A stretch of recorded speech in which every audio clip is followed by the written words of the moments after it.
ফাবাল্লিগনা রমাদান, আমরা মুখস্থ করে নেব। আর প্রত্যেকটা ওক্তে বিশেষ করে আমি আপনি যখন ফ্রি থাকবো মোনাজাত সুন্নত নামাজে পর আমরা মোনাজাত করি বা বিভিন্ন সময় আমরা একাকী মোনাজাত করি, তখন আমরা এই দোয়াগুলো পাঠ করবো বা এমনি বসে আছি আমরা এই দোয়াগুলো পাঠ করব। আল্লাহ পাক রব্বুল আলামিন হয়তোবা এই আমাদের রমজানের আগেই অনেক মানুষের মৃত্যু লেখা হয়ে গেছে, মরণ লেখা হয়ে গেছে, দুয়ার আমলের কারণে হয়তোবা আল্লাহ পাক রব্বুল আলামিন ওই বান্দাকে রমজান পর্যন্ত হায়াত দিতে পারে। বলুন সুবহানাল্লাহ, দিতে পারে কিনা? এজন্য এই আমলটা আমরা করার চেষ্টা করব। আল্লাহ যেন সামনে রমজান মাসের রোজাগুলো সঠিকভাবে আমরা পালন করতে পারি। রমজান মাসের যে আপনার ইবাদত বন্দেগী রয়েছে, তারাবি নামাজ, আবার রোজা, বিভিন্ন আমল রয়েছে, আল্লাহ তাআলা আমাদেরকে সুস্থতার সাথে বিপদ বালা মুসিবত থেকে দূর করে আল্লাহ যেন আমাদেরকে আমল করার তৌফিক দান করেন। এজন্য আমরা এই দোয়াগুলো পালন করব। তা আল্লাহ রাসূল সাল্লাল্লাহু আলাইহি ওয়াসাল্লাম বলেন, কিয়ামতের ময়দানে, হাসরের ময়দানে আল্লাহ পাক রব্বুল আলামিন 7 শ্রেণীর ব্যক্তিকে তারা আরশে আজিমের নিচে ছায়া দান করবে। বলুন সুবহানাল্লাহ। কয় শ্রেণী? 7 শ্রেণী। রাসূল সাল্লাল্লাহু আলাইহি ওয়াসাল্লাম বলেন, কিয়ামতের ময়দানে, হাসরের ময়দানে মানুষ যখন দৌড়াতে থাকবে, দৌড়াইতে থাকবে, কোথাও ছায়া পাবে না। আল্লাহ পাক রব্বুল আলামিন ওই সময় 7 শ্রেণী ব্যক্তিদেরকে ধরে ধরে তারা আরশে আজিমের নিচে স্থান দান করবে, ছায়া দান করবেন। রাসূল সাল্লাল্লাহু আলাইহি ওয়াসাল্লাম বলেন, 1 নাম্বার ওই ব্যক্তি ইমামুন আদিলুন, ওই ব্যক্তি, ওই শাসক, যেই শাসক ন্যায়পরায়ণ শাসক ছিল, ন্যায়পরায়ণ বিচারক ছিল। রাসূল বলে, কিয়ামতের ময়দানে, হাসরের ময়দানে আল্লাহ পাক রব্বুল আলামিন এই ন্যায়পরায়ণ শাসক, ন্যায়পরায়ণ বিচারককে আল্লাহ তার আরশে আজিমের নিচে ছায়া দান করবেন। সুবহানাল্লাহ। हर गरीद नेक तू तैयार है, हर गरीद नेक तू तैयार है, जो ना मांगे उससे तू बेजार है। আল্লাহ পাক রব্বুল আলামিন বলে, হে বান্দা, তোমরা এই যে আমার কাছে চাও, আমি তো আরশে আজিমের নিচে ছায়া দান করব। তুমি আল্লাহর কাছে বলো, আল্লাহ আমাদেরকেও ওই 7 শ্রেণীর মধ্য থেকে আমাদেরকে আল্লাহ দাখিল করো, যাতে তোমার কিয়ামতের ময়দানে তোমার ওই আরশে আজিমের নিচে স্থান আমি পেতে পারি। এজন্য আল্লাহ বলে, হর গরিদ নেক তু তৈয়ার হায়, जो ना मांगे उससे तू बेजार है। আল্লাহ বলে, রে বান্দা, দুনিয়ার বুকে একজন ব্যক্তির কাছে একটা বিষয় নিয়ে বারবার গেলে ওই মানুষটা বিরক্ত হয়ে যায়, ওই মানুষটা রাগান্বিত হয়ে যায়, ওই মানুষটা কিন্তু ওই ব্যক্তির উপর রাগান্বিত হয়ে যায়। কি বলেন? আল্লাহ বলে, বান্দা রে, না না, আমার কাছে যত বেশি চাইবে আমি আল্লাহ ওই বান্দার উপর, আমি আল্লাহ রাজি এবং খুশি হয়ে যাই। সুবহানাল্লাহ বলবেন না? हर गरीद नेक तू तैयार है, हर गरीद नेक तू तैयार है, जो ना मांगे उससे तू बेजार है। বান্দারে, সর্বদা আমার কাছে চাও, আমি আল্লাহ সর্বদা তোমাকে দেওয়ার জন্য প্রস্তুত। একটা বিষয় নিয়ে একটা মানুষের কাছে যাবেন, বলবে এখন তো আমি পারতেছি না, পরে আসো, বলে কিনা? একটা বিষয় নিয়ে যাবেন, এখন নয় বিকাল বেলা আসো, আবার যাবেন, এমন নয় অমুক সময় আসো, আপনাকে এদিক সেদিক করে ঘোরাবে। আল্লাহ বলে, বান্দা রে, না না না না, আমি সর্বদা তোমাকে দেওয়ার জন্য প্রস্তুত রয়েছে, আমি আল্লাহ তোমাকে দেওয়ার জন্য প্রস্তুতি রয়েছে। রে বান্দা, তুমি আমার কাছে চাও, আমি তো অপেক্ষায় রয়েছি, আমার বান্দা আমার কাছে কখন যাবে। আমি আল্লাহ সঙ্গে সঙ্গে আমার ওই বান্দার দোয়া কবুল করে নেব। বলুন সুবহানাল্লাহ। আল্লাহ বলে, বান্দারে, যারা চায় না তাদের উপর আমি আল্লাহ রাগান্বিত হয়ে যাই। দুনিয়ার মানুষের কাছে একবার নয় 5 বার যদি একটা জিনিস চাওয়া যায়, ওই ব্যক্তি কিন্তু রাগান্বিত হয়ে যায়। বলেন কি ঠিক কিনা? রাগান্বিত হয়ে যায়। আল্লাহ বলে, বান্দা রে, আমার কাছে যতবার চাইবা আমি আল্লাহ ততবার দেওয়ার জন্য প্রস্তুত। বলুন আল্লাহু আকবার। আল্লাহ বলে ততবার দেওয়ার জন্য আমি প্রস্তুত। এই জন্য দুনিয়ার কোনো মানুষের নিকটে যাব না, সরাসরি চাবো কার কাছে? কথা বলেন, কার কাছে চাবো? আল্লাহর কাছে চাবো। আল্লাহ বলে আমি সর্বদা তোমাকে দেওয়ার জন্য প্রস্তুত রয়েছি রে বান্দা, তুমি আমার কাছে নাও। নেওয়ার দায়িত্ব, চাওয়ার দায়িত্ব তোমার, দেওয়ার দায়িত্ব হলো আমার। এই জন্য আল্লাহ পাক রব্বুল আলামিনের দরবারে দোয়া করা দরকার। আল্লাহ কিয়ামতের ময়দানে, হাসরের ময়দানে যখন সবাই ইয়া নাফসি অবস্থায় দৌড়াতে থাকবে, কোথাও ছায়া পাবে না আল্লাহ রব্বুল আলামিন। হাদিসে রাসূল বলেছে মানুষের মাথার মগজগুলো টপকাতে থাকবে। মা বোনেরা যখন বাড়িতে ভাত রান্না করে দেখবেন পাতিলের পানি কিন্তু টকবক করতে থাকে। কিয়ামতের ময়দানে, হাসরের ময়দানে ওই বান্দারা দৌড়াতে থাকবে, কোথাও ছায়া পাবে না। মাথার মগজগুলো টপকাতে থাকবে, মগজগুলো ঘুরে ঘুরে আপনার পড়তে থাকবে। আল্লাহ বলে ওই সময় আমি আল্লাহ 7 শ্রেণীর ব্যক্তিদেরকে ধরে ধরে আমি আল্লাহ আরশ আজিমের নিচে স্থান দান করব। 7 শ্রেণী।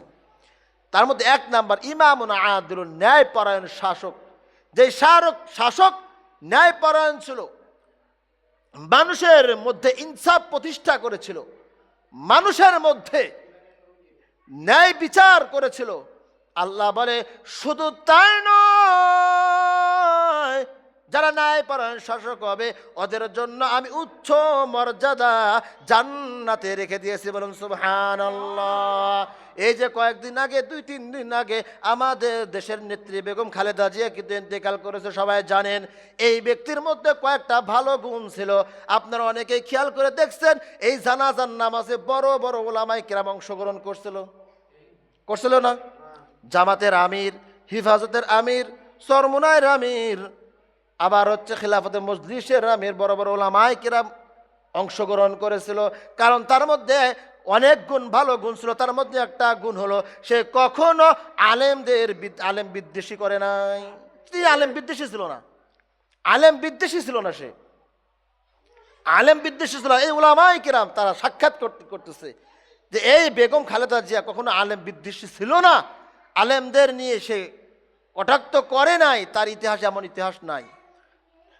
তা আল্লাহ পাক রব্বুল আলামিন বলেন 1 নাম্বার ইমামুন আদিলুন, ন্যায়পরায়ণ শাসক যারা হবে তাদেরকে আল্লাহ পাক রব্বুল আলামিন ওই আরশ আজিমের নিচে ছায়া দান করবে।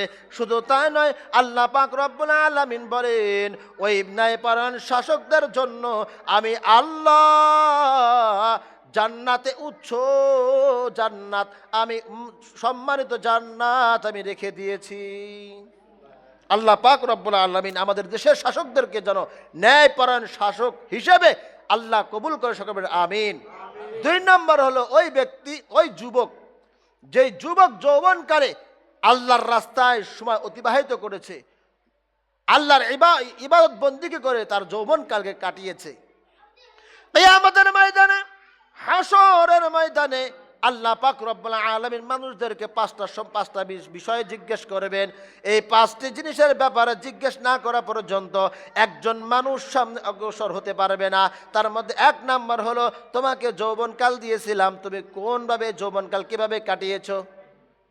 যদি আমি আপনার যৌবনকাল, যুবককাল যদি আমি আল্লাহ তাআলার রাস্তায় অতিবাহিত করে ইবাদত বন্দেগীতে কাটিয়ে দেই, কিয়ামতের ময়দানে, হাসরের ময়দানে এই যুবকদের জন্য আল্লাহ আরশ আজিমের নিচে স্থান রেখে দিয়েছেন, আরশ আজিমের নিচে স্থান দান করবেন।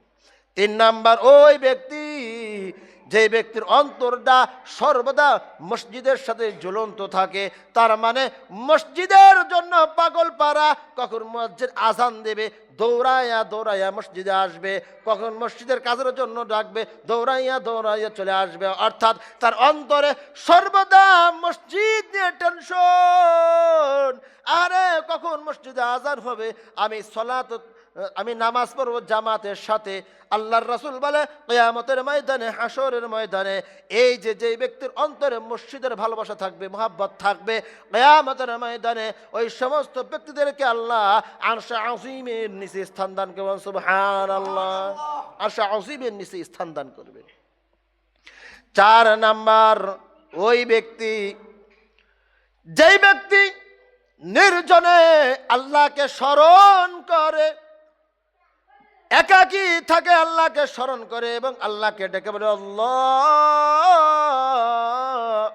আমি তো গুনাহগার, গুনাহ করতে করতে জিন্দেগি শেষ করে ফেললাম, আল্লাহ তুমি আমাকে ক্ষমা করিয়ে দাও, আল্লাহ তুমি আমাকে মাফ করিয়া দাও। হাদিসে রাসূল বলে এইভাবে স্মরণ করার পর 2 চোখ দ্বারা যেই বান্দার চোখ দিয়ে পানি ঝরতে থাকবে, এটা হলো আল্লাহ ওয়ালার আলামত, মুত্তাকি বান্দার আলামত। আল্লাহ বলে কিয়ামতের ময়দানে ওই ব্যক্তিকে আমি আরশে আযীমের নিচে স্থান দান করব। বলুন সুবহানাল্লাহ। যারা নির্জনে আল্লাহকে স্মরণ করবে এবং আল্লাহর ভয়ে গুনাহ করবে না, আল্লাহর ভয়ে 2 চোখ দ্বারা পানি ঝরাইতে থাকবে, কান্না করতে থাকবে। আল্লাহ বলে বান্দারে কিয়ামতের ময়দানে, হাসরের ময়দানে যখন মানুষ দৌড়াইতে থাকবে ছায়া পাবে না, মানুষ যখন বিপদের মধ্যে থাকবে, ওই সমস্ত মানুষদেরকে আমি আল্লাহ ধরে ধরে আরশে আযীমের নিচে স্থান দান করব। সুবহানাল্লাহ। 5 নাম্বার, ওই ব্যক্তি, যেই ব্যক্তিকে একদম সুন্দর একজন নারী জিনা করার জন্য, ব্যভিচার করার জন্য আহ্বান করে, কিন্তু ওই ব্যক্তি সঙ্গে সঙ্গে বলে আমি আল্লাহকে ভয় করি, আল্লাহর ভয়ে সে জিনার মধ্যে লিপ্ত হয় না, ব্যভিচারের মধ্যে লিপ্ত হয় না। আল্লাহ বলে ওই বান্দাকে আমি আরশে আযীমের নিচে ছায়া দান করব। কিয়ামতের ময়দানে যখন মানুষ ছায়া পাবে না, ওই সময় ওই ব্যক্তিকে ধরে ধরে আমি আরশে আযীমের নিচে স্থান দান করব। বলুন সুবহানাল্লাহ। জিনা করার অফার পাওয়ার পরেও যারা আল্লাহর ভয়ে জিনা করে না, ব্যভিচারী করার অফার পাওয়ার পরেও যারা ব্যভিচারী করবে না আল্লাহর ভয়ে, যে আল্লাহ আমার উপরে আল্লাহ আছে, আল্লাহ তো আছে, কিয়ামতের ময়দানে আল্লাহ তো আমাকে পাকড়াও করবে, আল্লাহ আমাকে ধরবে, আল্লাহ আমাকে শাস্তি দিবে, এই ভয়ে জোর করে যুবক করে মানুষ যদি জিনায় লিপ্ত না হয়, ব্যভিচারে লিপ্ত না হয়, কিয়ামতের ময়দানে, হাসরের ময়দানে আল্লাহ এই সমস্ত মানুষদেরকে ধরে ধরে আরশে আযীমের নিচে স্থান দান করে। সকলে আমিন। আল্লাহ যেন আমাদেরকে এই দলের মধ্যে অন্তর্ভুক্ত করে। সকলে বলে আমিন। তাহলে 6 নাম্বার। 7 নাম্বার হলো ওই ব্যক্তি, যেই ব্যক্তি আল্লাহকে খুশি